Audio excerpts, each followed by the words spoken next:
So you may want to practice your trees before you start painting them on your actual canvas. And I'm going to show you the difference between these two brushes. They really don't end up having too different of effect when you're painting trees, but this way you can see what the difference is and choose which brush you think is going to work for you. So I just added the paint to my brush. I'm going to put my trunk of my tree down, add a little bit more, and like I said, or I always say less is more, so you can always add more, but you can't take it away. So I don't like what I did on the top there, so I'm just going to make my tree a little bit taller.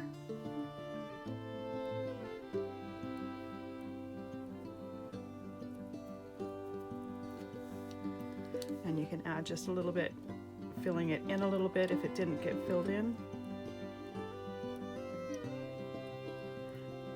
Now keep in mind we're doing a complete forest, so we're not going to be seeing, like I'm not too keen on that what the brush is doing right there, but we're just going to add a little bit to the top.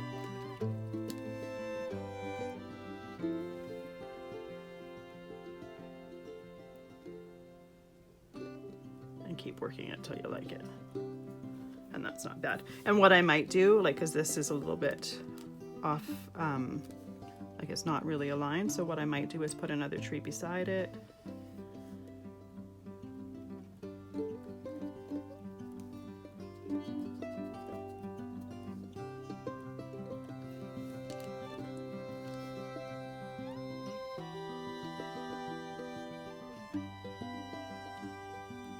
And then eventually we'll get a full forest here.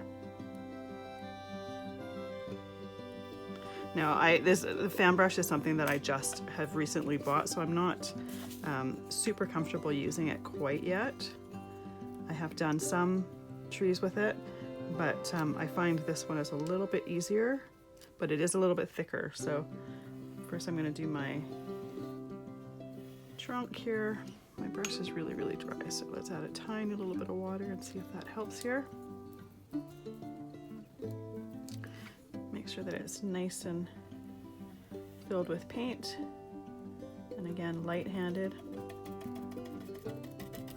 So especially for the top of that tree, I find this one is a little bit easier to control, having a little bit of paint at the top of the tree there. And then as I'm going down, I can add a little bit more to it. And it's a personal preference thing, and if you look at trees, none of them look exactly the same, so you don't need to be worried about having everything uniform and looking exactly the same, because they don't at all. So now I'm going to put another one right beside it. And that trunk, I mean, you don't necessarily have to have a trunk to it, but you do see it, and it just gives you a little bit of a guide to go down. Go back up and fill the top in.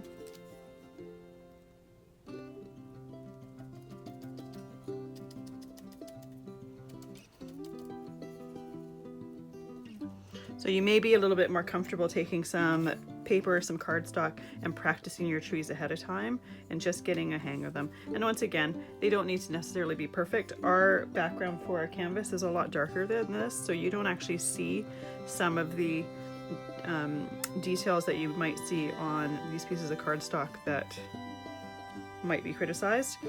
So like things like that, you wouldn't really see a lot of that. So there you go. Practice a few trees before we go on our canvas.